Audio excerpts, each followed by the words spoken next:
The alarm bells rang through the research station like a death song. Dr. Una Kim pressed her hands against the cold metal wall as the entire structure shook around her. Outside the thick windows, space was no longer black and peaceful. Red laser beams cut through the darkness like angry lightning. Ships exploded in bright flashes that lasted only seconds before fading into nothing. The Velthak had found them. Una ran down the narrow hallway toward the communication center.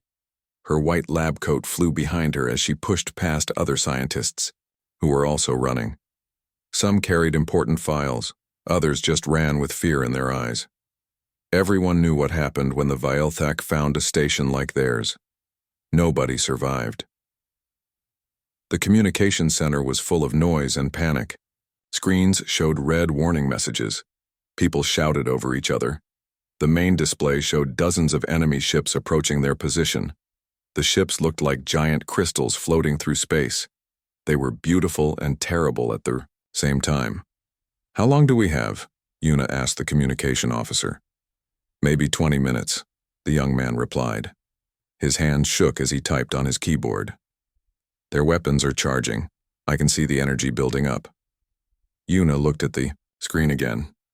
The Velthak ships were getting closer. Each ship was huge, bigger than their entire research station. The crystalline hulls reflected the light from nearby stars, making them look like diamonds in the darkness. For 3 years, the galaxy had been burning. The Velthak Empire had appeared, from the far edge of known space. Nobody knew where they came from originally. Some said they were from another galaxy. Others believed they had been sleeping in the dark spaces between stars for millions of years. What everyone knew was simple. The Velthak conquered everything they touched. They had destroyed the Zentari homeworld first. The Zentari were peaceful traders who never hurt anyone. The Velthak turned their green planet into a ball of molten rock. 20 billion people died in one day. After that, the conquering became faster. The Altarian Federation tried to fight back. They had the strongest military in the known galaxy. Their ships were fast and their weapons were powerful. The war lasted 6 months. In the end, the Velthak turned every Altarian world into crystal formations that still glowed with strange energy. The Corvin Empire lasted 3 weeks. The peaceful mollusk collective was gone in 5 days. Now it was their turn. Una was part of the coalition of free worlds. They called themselves free, but everyone knew the truth. They were just the species that had not been conquered yet. They ran from system to system, trying to stay ahead of the Velthak advance. Sometimes they fought small battles. Sometimes they won those battles, but they always had to run in the end. The communication officer looked up from his screen. "Dr. Kim, I'm getting something strange." "What kind of strange?" Una asked. "It's a data packet from the Altarian homeworld, but that's impossible. The Altarians have been gone for 2 years. Una felt her heart beat faster. "Show me." The screen changed to show lines of alien text. The words were in Altarian script, but Una could read them. She had studied alien languages for most of her adult life. "It's an automated message," she said slowly, "something that was programmed to send itself if certain conditions were met." "What does it say?" Una read the message again to make sure she understood it correctly. "It's coordinates, a location in an unexplored part of the galaxy. And there's something else." She paused and read the final lines of the message. "It says there might be others, a young species that was never contacted by galactic civilization. The message calls them humans and says they live in a system called Sol." The communication officer looked confused. "Humans? I've never heard of them." "Neither have I," Una admitted. "But if they exist, they might be our only hope." The station shook again. This time the lights flickered. Outside, the Velthak ships were much closer. Their weapons were almost finished charging. Soon they would fire and the research station would become space dust. Una made a decision that would change everything. "Send a message to Commander Do-Yun. Lee on the Coalition flagship," she ordered. "Tell him we have coordinates for a possible ally." "But Dr. Kim, we don't know anything about these humans. They might not even exist." "Then we'll find out," Una said firmly. because right now they're the only chance we have." 20 minutes later, the research station was gone, but the message had been sent. Commander Do-hyun Lee received the transmission just as his ship jumped to hyperspace. The coalition fleet was running again, jumping from system to system ahead of the Veilthak advance. His crew was tired. His ships were damaged. His people were losing hope. The message from Dr. Kim changed everything. Do-hyun stood on the bridge of his flagship and looked at the coordinates. The location was far from any known trade routes. It was in a part of the galaxy that had never been explored by any of the major species. "Sir," his navigation officer said, "if we go to these coordinates, we'll be completely alone. No backup. No support. If it's a trap, we're dead," Do-hyun finished. "But if we don't try, we're dead anyway." He thought about Dr. Kim and all the other scientists who had died to get this information to him. He thought about the billions of people who had already been killed by the Veilthak. He thought about the children who would never grow up if the crystal ships continued their advance. "Set course for the Sol system," he ordered. "Maximum speed." "Sir, what if these humans don't want to help us?" Do-hyun looked out at the stars streaming past his ship. Somewhere out there, the Veilthak were still advancing. Somewhere out there, more worlds were dying. "Then we'll ask them nicely," he said. "And if that doesn't work, we'll beg." The coalition ship jumped into hyperspace, carrying with it the hopes of every free species left in the galaxy. They were going to find the humans and ask for help. They had no idea what they were about to unleash. In the deep darkness of space, the ship traveled toward a small yellow star that the locals called the Sun. Around that star orbited a blue and green world, where a young species was just beginning to reach for the stars. The humans had never heard of the Veilthak Empire. They had never seen galactic warfare. They had no idea that someone was coming to ask for their help. But they were about to find out what happened when you asked humans to fight your war for you. The message was simple. "We are dying. If you can hear this, please help us." Soon the galaxy would learn why you should be very careful what you ask for. The coffee in Minho Park's cup was cold, but he did not notice. He stared at the computer screen with wide eyes, reading the same message for the 10th time. The numbers and symbols on his screen looked impossible, but the translation software had done its work. Someone was talking to Earth from the stars.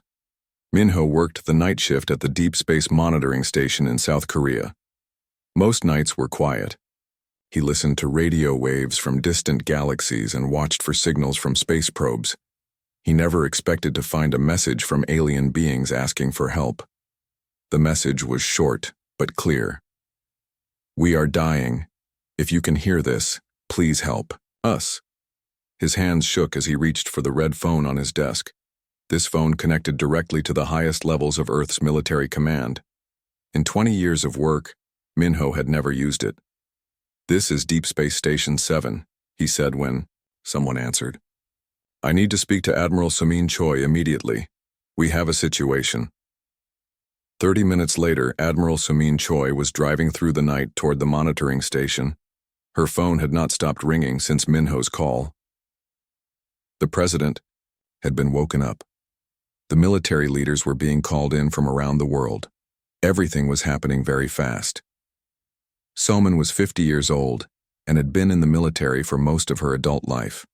She had fought in 3 wars and commanded fleets in the Pacific Ocean, but she had never dealt with aliens before. The monitoring station was a small building surrounded by large radio dishes. When Somin arrived, she found Minho still sitting at his computer. The young technician looked tired and scared. "Show me," she said simply. Minho played the recording. The alien voice spoke in a language that sounded like music mixed with static. Below the audio, text appeared on the screen in Korean. "The computer translated it?" Somin asked. "Yes, Admiral. The translation software found patterns in their language. It took about an hour, but we have a basic understanding of what they're saying." Somin read the message again. Then she read the additional information that had come with it. Her face grew pale as she understood what the aliens were telling them. "They say there's a war," she said slowly. A species called the Veilthak is conquering the entire galaxy. They've already destroyed hundreds of worlds. Yes, Admiral. And they're asking us to help them fight back. Soman felt a chill run down her spine. Earth had always assumed they were alone in the universe. Now they were learning that not only were there other intelligent species, but there was also a galactic war happening, and someone wanted Earth to join that war. 2 hours later, President Kyung-Soo Nam sat in the emergency meeting room deep beneath the Blue House. Around the table were the most important military and scientific leaders in South Korea, along with representatives from other world governments joining by video link. The room was silent as Dr. Ji Yeon-han finished her presentation. She was Earth's leading expert on language and communication, and she had spent the last 2 hours studying the alien message. The language is complex but logical, she explained. I believe we can learn to communicate with them properly. But there's something else. She pressed a button, and new information appeared on the screen. They've sent us technical data. Charts. Information about their technology and their enemies. This is not just a call for help. This is an intelligence briefing. General Chan Ho Kim, the head of Earth's military forces, leaned forward. What kind of technology are we talking about? Faster than light travel. Energy weapons. Ships that can destroy entire planets. Dr. Han paused. But also something interesting. Their military tactics seem very traditional, very predictable. Meaning what? President Nam asked. Meaning they fight wars the way we might have fought them 100 years ago. Large fleets, direct confrontation, honor-based combat. They don't seem to use the kind of irregular warfare that humans have developed. Admiral Soman spoke up. Mr. President, we need to make a decision quickly. The aliens say they're running out of time. The enemy is still advancing and more worlds are being destroyed every day. President Nam looked around the table. What are our options? We could ignore the message, General Kim said. Pretend we never received it. Maybe the war will never reach Earth. Or maybe it will, Admiral Soman replied. And when it does, we'll face it alone with no allies and no advance warning. Dr. Han added, there's also the moral question. If we can help save billions of lives, don't we have an obligation to try? The room was quiet for a long moment. Everyone understood the weight of the decision.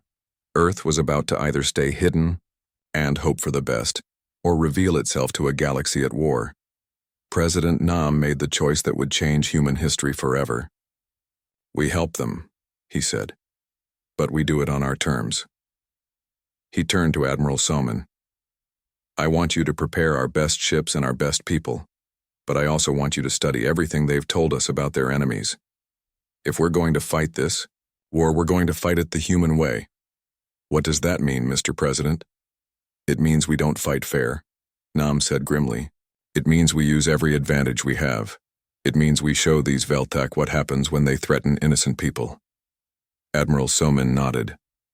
I'll need complete authority to mobilize our forces. You have it. What do you need? Time, resources, and the best military minds on Earth. We're going to need ships, weapons, and soldiers, but most importantly, we're going to need ideas. Over the next 6 hours, Earth's military-industrial complex began the largest mobilization in human history. In secret facilities around the world, engineers and scientists worked to adapt human technology for space warfare. Captain Hyun-woo Song was pulled from his command of a nuclear submarine and given a new assignment.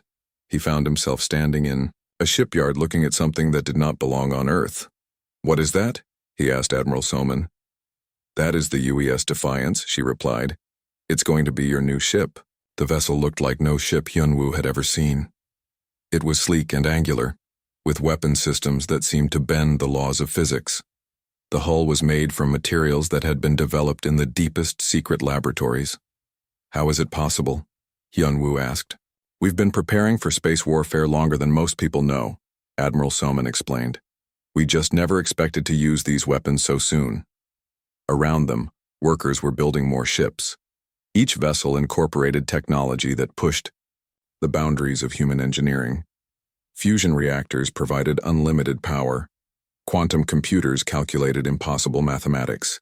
Weapon systems converted matter directly into energy.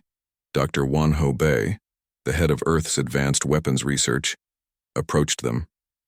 "Admiral, we've completed the first batch of gravitational displacement devices. We're also ready to begin testing the dimensional folding drives." "Good," Admiral Soman said. "How long until the fleet is ready?" 6 weeks for the first battle group. 3 months for the full fleet." "Make it 4 weeks and 2 months, she ordered. "People are dying out there." As the work continued around them, Captain Hyunwoo began to understand what was happening. Earth was not just joining a galactic war. Earth was preparing to fight that war with weapons and tactics that the galaxy had never seen. The aliens had asked for help. They were about to get more help than they had ever imagined. But first, humanity had to reach the stars and find their new allies. The real war was about to begin. Commander Do-hyun Lee stood on the bridge of his flagship and watched the impossible happen. His sensors showed 50 human ships approaching their position near Proxima Centauri b. The ships looked strange and deadly. Unlike anything he had ever seen, they had arrived just in time. The Valthak fleet was massive. 300 crystalline dreadnoughts moved through space like floating mountains. Each ship was the size of a small moon and armed with weapons that could crack planets in half. They had been advancing on the Coalition's last stronghold for 3 days. Do-hyun had been preparing to die with honor when the human ships appeared. "Sir," his communication officer said, "the humans are requesting battle coordination data." "Send them everything we have," Do-hyun ordered. "Ship positions, weapon ranges, shield frequencies. Give them our complete tactical analysis." On the human flagship UES Defiance, Captain Hyunwoo Song reviewed the Coalition data with interest. The Valthak ships were powerful, but they moved in predictable formations. Their weapons were devastating, but they took time to charge. Their shields were strong, but they covered the ships completely without gaps. "Classic siege warfare," he said to his tactical officer. "They're used to enemies who fight them head-on." "What are your orders, Captain?" Hyunwoo smiled grimly. "We show them how humans fight wars." The first Valthak commander to see human weapons in action was War Prime Keltar. His dreadnought was leading the advance when something impossible happened. Space itself began to bend. The human ships were doing something that Keltar's science officers said was impossible. They were creating gravity wells in empty space, twisting reality around their weapons. What looked like small black holes appeared between the Valthak ships. "Evasive maneuvers," Keltar ordered. But there was nowhere to run. The artificial gravity wells were pulling his ships toward each other. The massive dreadnoughts built to fight in straight lines could not escape the gravitational traps. Commander Tae-hun Yoon led the first human combat squadron into battle. His ships moved in ways that defied physics, appearing and disappearing as they folded space around themselves. The Valthak tried to target them, but the human vessels were never where they seemed to be. "Target the lead dreadnought," Tae-hyun ordered. "Full power to the gravity lance." His ship fired a weapon that looked like purple lightning, but instead of hitting the Valthak ship, the beam created a tear in space itself. The tear opened directly inside the enemy vessel's shields. The dreadnought exploded from within. On the Coalition flagship, General Minseo An watched the human attack with growing amazement. Her people had been fighting the Valthak for 3 years. They had never seen an enemy ship destroyed so quickly. "How are they doing that?" she asked her science officer. "I don't know, General. Their weapons seem to ignore our understanding of physics." Another Valthak dreadnought exploded, then another. The human ships moved through the enemy formation like deadly ghosts, appearing inside shield barriers and firing weapons that created explosions from nothing. Captain Yoonji Kwon commanded a human destroyer squadron. Her ships were small compared to the Valthak dreadnoughts, but they carried the most advanced weapons humanity had ever created. "Dimensional folding drives are ready," her navigation officer reported. "Execute fold," Yoonji ordered. Her 6 ships vanished from normal space and reappeared inside the enemy formation. They were now flying between the massive Valthak vessels, protected by the enemy's own shields. "Fire antimatter charges directly into their power cores," she commanded. The human weapons were small, but precise. Instead of trying to break through the Veilthak armor, they delivered antimatter directly into the enemy ship's energy sources. The results were spectacular. War Prime Keltar watched his fleet die around him. In 20 minutes of combat, the humans had destroyed half of his dreadnoughts. The remaining ships were trapped by artificial gravity fields and being picked apart by weapons that seemed to violate the laws of nature. "Retreat," he ordered. "All ships retreat immediately." But retreating was not simple when space itself was being twisted by human technology. Several Veilthak ships tried to jump to hyperspace and instead found themselves pulled into artificial black holes. Others attempted to flee, but were caught by dimensional nets that held them in place.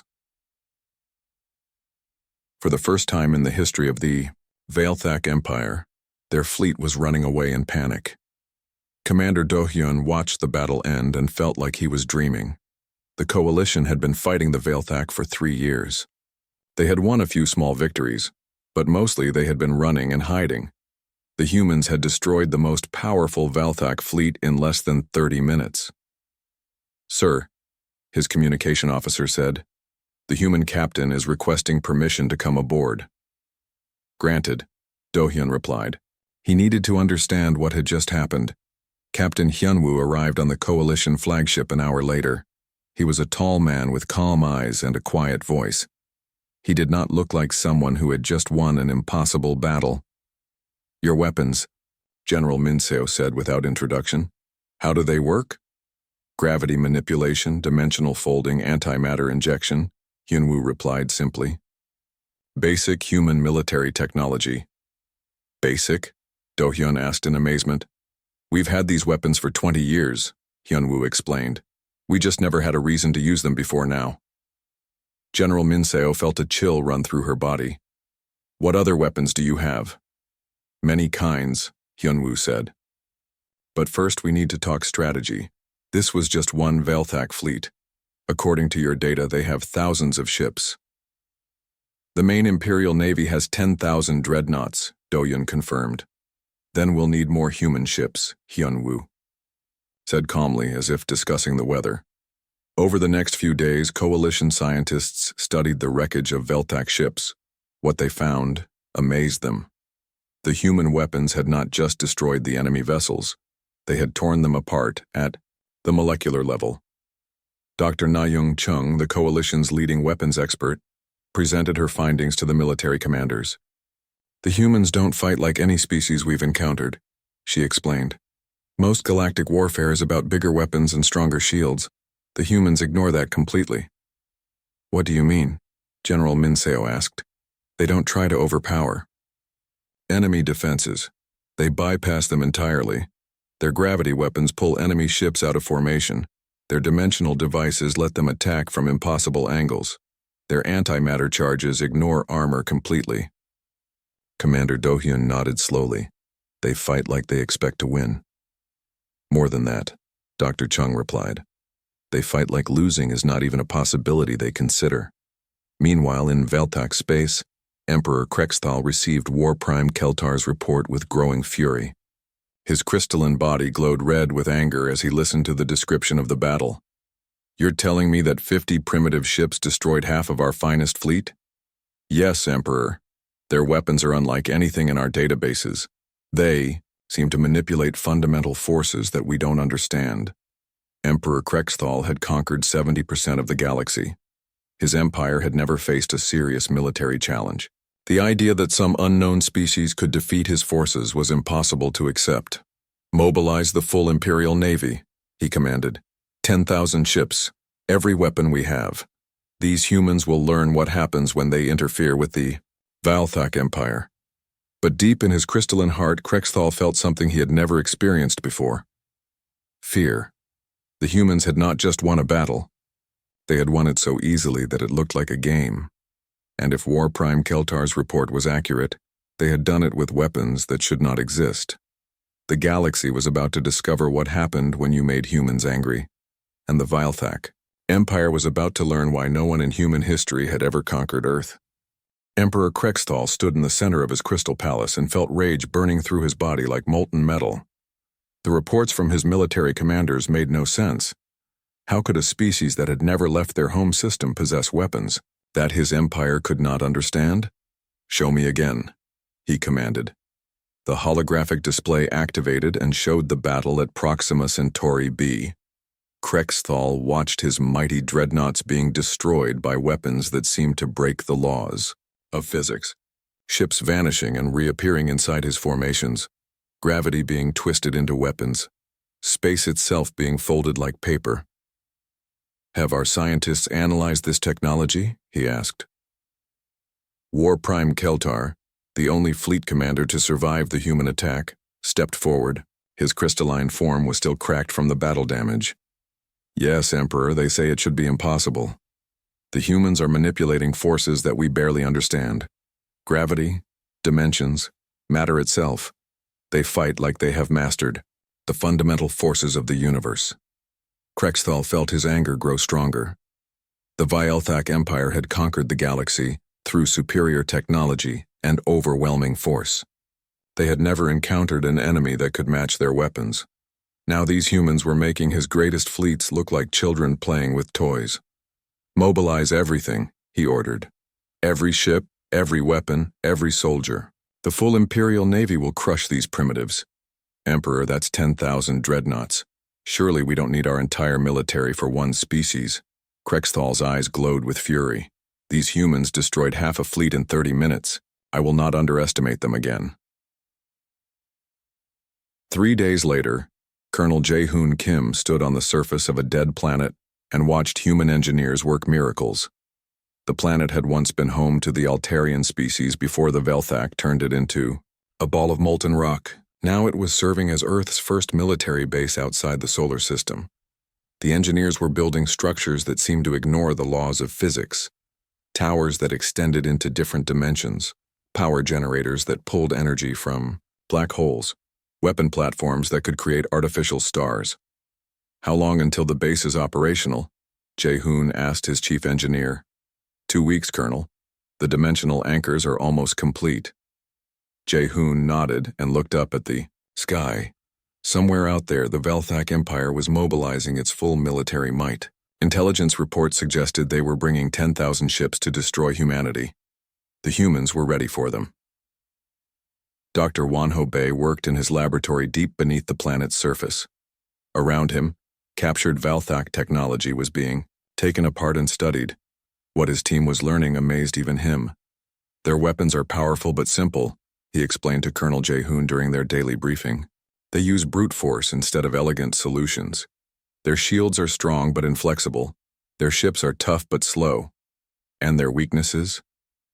They think in straight lines," Dr. Wonho replied. "They expect enemies to meet them in direct combat. They don't understand irregular warfare or unpredictable tactics." "Good," Jae-hoon said, "because we're about to show them how humans fight when we're serious." Lieutenant Commander Seo-young Park piloted her stealth ship through Velthak territory like a ghost in the darkness. Her vessel was invisible to their sensors, undetectable by their technology, and armed with weapons that could destroy entire star systems. Her mission was simple: plant automated beacons in key Velthak systems before the main human fleet arrived. "Approaching the target system," her navigation officer reported. On the screen, Seo-young could see a massive Velthak fleet gathering around a red giant star. Hundreds of dreadnoughts moved in formation, preparing for their assault on human space. "Deploy the gravitational beacon," she ordered. The small device that launched from her ship looked harmless. It was no bigger than a basketball and gave off no energy signature. But inside its quantum processors was technology that could reshape reality itself. "Beacon active and hidden," her tactical officer confirmed. "It will activate when the fleet tries to leave the system." Seo-young smiled coldly. "Then they're going to have a very bad day. The beacon would wait until the Velthak ships tried to jump to hyperspace. Then it would create an artificial neutron star directly in their path. The enemy fleet would be trapped in an inescapable gravitational well, their ships pulled apart by forces they could not fight. It was just one of hundreds of traps that human forces were setting across Velthak territory. Admiral Samin Choi stood in the command center of the human battle station and watched reports come in from across the galaxy. Her forces were moving into position for the largest military operation in human history. Status report, she ordered. First Fleet is in position at coordinates Alpha, her tactical officer reported. Second Fleet has reached coordinates Beta. Third Fleet is approaching coordinates Gamma. And the Vilthak response? They're mobilizing everything, Admiral. Our intelligence suggests they're bringing their entire Imperial Navy to attack Earth. Admiral Soman nodded. The Vilthak were doing exactly what humans had expected them to. They were gathering their forces for one massive assault, believing that overwhelming numbers would give them victory. They had no idea what they were walking into. Admiral, her communication officer said, we're receiving a transmission from the Vilthak Emperor. Put it on screen. Emperor Krexthal's image appeared on the display. His crystalline form glowed with anger, and his voice carried the arrogance of a ruler who had never known defeat. Humans, he said, you have interfered with the natural order of the galaxy. The Vilthak Empire brings peace through conquest. You will surrender immediately, or face complete destruction. Admiral Soman looked at the image calmly. Send a reply. What? Message, Admiral. Tell him that Earth respectfully declines his generous offer. The communication officer looked surprised. That's it? That's it, Admiral Soman confirmed. We'll let our weapons do the rest of the talking. Across the galaxy, human ships moved into final positions. Captain Chanwu Lim commanded a fleet of 300 vessels, each one armed with weapons that pushed the boundaries of human science. All ships report ready, his tactical officer announced. Good, Chanwu replied. When the Vilthak arrive, we'll show them what happens when you threaten innocent people. His ships carried new weapons that Dr. Wanho's team had developed specifically for this battle. Reality-warping bombs that could turn enemy ships inside out. Time distortion fields that could age enemy crews to death in seconds. Consciousness transfer, devices that could turn captured enemy vessels into extensions of human tactical networks. The Vilthak had superior numbers, but humans had superior imagination. Commander Sungjin Ro received the final battle orders from Admiral Soman. His mission was to lead the assault on the Vilthak home system once the main Imperial Navy was dealt with. Remember, Admiral Soman told him, this isn't just about winning battles. This is about ending the war completely. The Vilthak must be defeated so decisively that they never threaten anyone again. Understood, Admiral. We'll make sure they remember this lesson. But deep down, Sungjin wondered if they were going too far. The weapons humanity was preparing to use were terrifying even to their creators. They had the power to reshape matter, manipulate time, and rewrite the laws of physics. Once these weapons were unleashed on a galactic scale, there would be no going back. The galaxy would know that somewhere among the stars lived a species that treated impossible odds as merely inconvenient, a people who responded to threats not with surrender or negotiation, but with weapons that could tear reality apart. Emperor Krexthal made his final preparations for the assault on human space. His 10,000 dreadnoughts would jump to the Sol system and destroy Earth in one overwhelming attack. He had no idea that human ships were already in position around every Vilthak world. He didn't know that his supply lines had been cut by invisible enemies. He couldn't imagine that his own technology was being turned against him by scientists who saw his advanced weapons as interesting puzzles to solve. The Emperor believed he was leading his empire to victory. He was actually leading it to a kind of defeat that the galaxy had never seen before. The humans were done asking nicely. Now, they were going to war. The news spread across the galaxy like wildfire. The humans had done something impossible. In 12 different star systems, the Vilthak Empire had lost entire fleets in the span of 6 hours. Not defeated, not damaged, but completely annihilated. 10,000 years of Vilthak expansion had been undone in a single day. On the trade station Deep Space Nine, alien merchants huddled around communication terminals and listened to reports that seemed too incredible to believe. The humans attacked 20 systems simultaneously, reported a Corvin news broadcaster. Vilthak fleets that had never known defeat were destroyed without managing to fire a single shot in return. In the mollusk collective's hidden colonies, Survivors who had been in hiding for 3 years emerged from their underground shelters. For the first time since the Velthak conquest began, they dared to hope. Admiral Chanwu Lim stood on the bridge of his flagship and watched the tactical display with satisfaction. Operation Galactic Storm had exceeded every expectation. "Final casualty report," he ordered. "0 human ships lost, Admiral. We suffered minor damage to 3 vessels. Enemy losses are total in all target systems." Chanwu nodded grimly. The battle had been so one-sided that it barely qualified as warfare. The Velthak had never encountered enemies who could manipulate the fundamental forces of reality. "Sir," his communication officer reported, "we're receiving surrender requests from Velthak commanders across the sector." "Ignore them," Chanwu replied. "We're not accepting surrender until their emperor is dead and their empire is broken." Q. Human battle plan was simple in concept but terrifying in execution.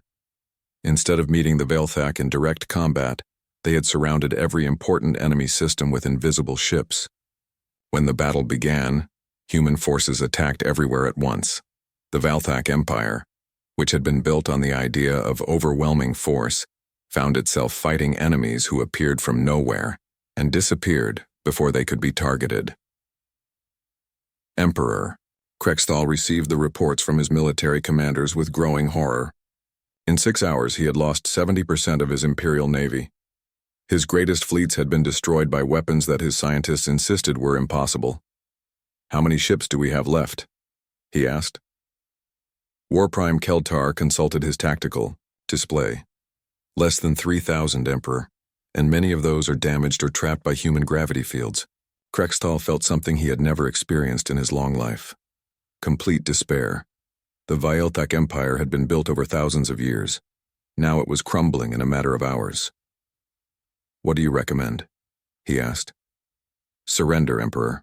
The humans have demonstrated that they can destroy us at will. Perhaps we can negotiate terms." But Krexthal was too proud to surrender. Instead, he made a decision that would doom his species. "Activate the stellar cascade weapon," he ordered. War Prime Keltar looked shocked. "Emperor, that weapon is untested. It could destroy entire star systems, including our own worlds." "Better that than surrender to primitives," Krexthal snarled. "If we cannot rule the galaxy, then no one will." The stellar cascade weapon was the Velthak Empire's most secret project. It was designed to create chain reactions in multiple star systems, turning dozens of suns into supernovas simultaneously. The destruction would make entire sectors of the galaxy uninhabitable for millions of years. Captain Yunjin Seo was conducting patrol operations near the Velthak home system when her sensors detected something terrifying. "Captain," her science officer reported, "the enemy is doing something to their star. Energy levels are increasing exponentially." "Show me," Yunjin ordered. On the screen, she could see the red giant star that the Velthak homeworld orbited. Strange energy patterns were surrounding the star, and its output was becoming unstable. "They're trying to make it go supernova," her science officer said in amazement. "But the energy cascade will spread to other systems. They could destroy half the sector." Yunjin felt cold fear run through her body. The Velthak were willing to commit mass suicide rather than accept defeat. "Get me Admiral Soman immediately," she ordered. Admiral Soman Choi listened to Captain Yunjin's report with growing alarm. The Velthak stellar weapon could destroy billions of innocent lives across dozens of star systems. "How long do we have?" she asked. "Maybe 30 minutes before the cascade becomes irreversible," Yunjin replied. Admiral Soman made a decision that would define humanity's place in the galaxy forever. "Deploy the reality anchor," she ordered. Her staff looked shocked. The reality anchor was humanity's most experimental weapon. It had never been tested on this scale, and the consequences of failure were unimaginable. "Admiral," her science advisor protested, "if the reality anchor fails, it could tear a hole in space-time itself. And if we don't try, billions of people will die," Admiral Soman replied. "Deploy the weapon." The reality anchor was carried by Earth's most advanced starship, the UES Impossibility. Captain Jiwan Yang commanded the vessel as it approached the Velthak home system at speeds that should have been impossible. Reality anchor is ready for deployment, her tactical officer reported. What exactly is this thing going to do? Ji-won asked her science officer. In theory, it will create a stable pocket of spacetime around the enemy star. The supernova will be contained within the pocket and prevented from spreading to other systems. And in practice? In practice, we have no idea. We might save the galaxy or we might accidentally destroy it. Ji-won looked at the tactical display. The Velthak star was becoming increasingly unstable. Energy was building toward a cascade that would kill everyone in the sector. Deploy the reality anchor, she ordered. The weapon that launched from her ship looked like a small silver sphere, but inside its quantum matrix were technologies that pushed the absolute limits of human science. As it approached the unstable star, it began to unfold into something that existed in 11 dimensions simultaneously. Reality around the Velthak star began to change. Space became thicker, like liquid instead of vacuum. Time slowed down near the stellar surface. The energy building toward supernova found itself trapped in a pocket of altered physics. On the Velthak homeworld, Emperor Krexthal watched his ultimate weapon fail completely. The star that should have exploded and destroyed entire sectors was now contained within a bubble of impossible physics. How? He whispered. The answer came in the form of human ships materializing around his planet. Dozens of vessels appeared from nowhere, their weapons trained on the Velthak homeworld. Captain Yunjin's voice came through every communication system on the planet. This is Captain Yunjin, CO of Earth Defense Command. Your stellar weapon has been neutralized. Your empire is defeated. You will surrender immediately or face the consequences. Emperor Krexthal looked around his crystal palace. His guards were gone, fled or dead. His fleets were destroyed. His ultimate weapon had been stopped by technology he couldn't understand. For the first time in his life, he was completely powerless. I surrender, he said quietly. Across the galaxy, the news spread even faster than before. The Velthak Empire had fallen. The species that had conquered 70% of known space had been defeated in less than 24 hours. But the news that truly shocked the galaxy was what came next. The humans had not just won the war. They had done so while saving the lives of billions of people who would have died in the stellar cascade. They had turned certain genocide into complete victory without losing a single ship. On Corvin trading stations, in mollusk colonies, in the hidden bases of a dozen other species, the same question was being asked. What kind of people were these humans?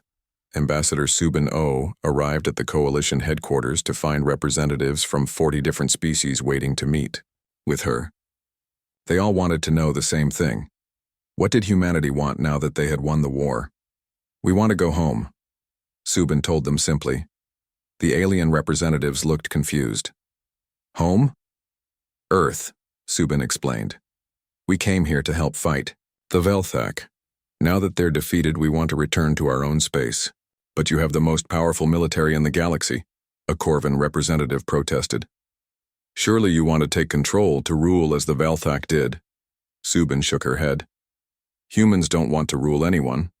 We just want to be left alone, the Yar. Representatives exchanged glances. They had spent 3 years being conquered by the Velthak, who ruled through fear and overwhelming force. Now they had been saved by a species that seemed to have no interest in conquest. It was almost impossible to believe.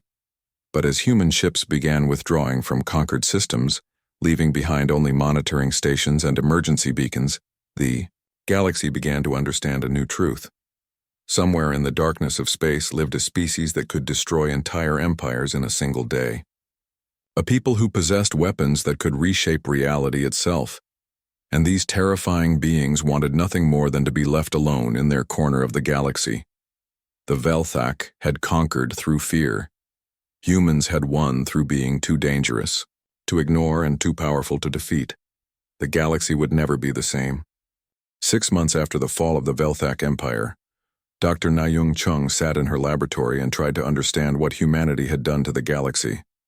The numbers were clear but hard to believe. In less than 48 hours, human forces had dismantled an empire that had taken thousands of years to build. They had saved billions of lives and freed dozens of species from slavery. But they had also demonstrated weapons that made every other military force in the galaxy obsolete. The gravitational displacement cannons can create artificial black holes, she dictated to her recording device. The dimensional folding drives allow ships to appear anywhere in space instantly. The reality anchors can alter the laws of physics in localized areas. She paused and looked at the data again. Most disturbing of all are the consciousness transfer devices. These weapons can turn enemy ships into extensions of human tactical networks. In effect, they convert defeated enemies into allies that fight with perfect coordination. Dr. Nayung was preparing a report for the Galactic Council, the new government that had formed after the Velthak defeat. The council needed to understand what kind of species they were now sharing the galaxy with. The answer was terrifying. General Sung Jin-ro stood in the ruins of the Velthak capital city and watched human engineers work. They were dismantling the enemy's most dangerous weapons and studying their technology. The Velthak homeworld was a strange place. Everything was made from living crystal that grew like plants, but thought like machines. The former Emperor Krexthal sat in a small cell, his crystalline body dim and lifeless. "What do we do with him?" asked Colonel Jae-hoon Kim. "Nothing," Sung Jin replied. "He's harmless now. His empire is gone and his people are scattered across the galaxy. The other species want him executed for war crimes." Sung Jin shook his head. "Humans don't execute prisoners. We'll keep him alive as a reminder of what happens when you threaten innocent people." Around them, the work of deconstructing the Velthak war machine continued. Human scientists studied every piece of enemy technology, not to copy it, but to understand how to defend against it. They had learned that the galaxy was full of dangerous species with advanced weapons. Humanity would never be caught unprepared again. Captain Hyun-woo Song received new orders that surprised him. Instead of returning to Earth, his ship was being assigned to patrol the former Velthak territory. "Why?" he asked Admiral Soman during their video conference. "Because someone needs to keep the peace," she replied. "With the Velthak gone, there's a power vacuum. Smaller empires are already starting to fight over the territory. And we're supposed to stop them? We're supposed to make sure they remember what happened to the last empire that got out of control." Hyun-woo understood. Humanity had become the galaxy's police force not by choice but by necessity. Their weapons were so advanced that no other species could challenge them. Their victory over the Velthak had been so complete that it served as a warning to anyone else who might consider conquest. The galaxy was peaceful now, but it was the peace that came from fear. Ambassador Subin Oh addressed the Galactic Council from her seat at the new headquarters on Proxima Centauri b. Representatives from 60 species listened as she explained Earth's position. "Humanity has no interest in governing other species," she said clearly. "We want to return to our own space and continue our own development, but we will maintain monitoring stations throughout the galaxy." A Corvan representative raised his hand. "What kind of monitoring?" "We will watch for any species that begins to threaten others. If we see signs of another empire like the Velthak, we will take action." The chamber was quiet for a moment. Everyone understood what take action meant. "What if we disagree with your decisions?" asked a mollusk representative. Subin's answer was simple and chilling. "Then you're free to try stopping us." No one in the chamber had any illusions about their chances of success. Dr. Wan-ho Bae worked in his laboratory on Earth, developing even more advanced weapons.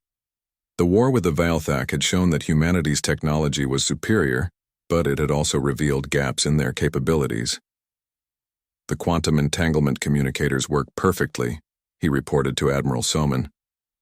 "We can coordinate fleets across the entire galaxy in real time. What about the new weapons? The timeline manipulation devices are ready for field testing. The matter conversion cannons can turn enemy ships into basic elements. The consciousness extraction systems can download enemy memories and tactics." Admiral Soman felt a chill run down her spine. Each new weapon was more terrifying than the last. "Dr. Bae, are we becoming the monsters we fought against?" "No, Admiral. We're becoming something worse. We're becoming so powerful that no one will ever dare to oppose us." The truth of his words was already becoming clear across the galaxy. Commander. Do-Yun Lee, the coalition officer who had first contacted Earth, now served as liaison between humanity and the other species. He had seen the human military machine at work, and it haunted his dreams. "They don't fight like any species I've ever encountered," he told the Galactic Council during a closed session. "They don't just defeat enemies. They destroy them so completely that the very idea of resistance becomes impossible. You're saying they're dangerous? I'm saying they're the most dangerous force the galaxy has ever seen. They saved us from the Velthak, but they did it by demonstrating weapons that could destroy entire civilizations in hours." The council members looked at each other nervously. "What do you recommend?" Do-Hyun's answer was honest. "Pray they never decide we're a threat." Emperor Krexthal sat in his cell and thought about the humans who had defeated his empire. In his thousands of years of life, he had never encountered anything like them. "They don't fight for conquest," he said to his guard, a young human soldier named Private Min Jae-yoon. "No, sir, they don't. They don't fight for resources or territory. No, sir. They fight because someone asked them to." Private Yoon nodded. "That's right, sir." Krexthal was quiet for a long moment. "Do you understand how terrifying that is? An entire species that will cross the galaxy to fight your wars, not for gain, but because they believe it's right?" "I think that's called being good people, sir." Krexthal laughed bitterly. "Good people don't have weapons that can rewrite reality. Good people don't win wars in a single day. Good people don't make entire empires surrender without firing a shot. Maybe that's exactly what good people do when they have the power to do it," Private Yoon replied quietly. The former emperor fell silent. He was beginning to understand that humanity's greatest weapon was not their technology. It was their willingness to use that technology for others instead of themselves.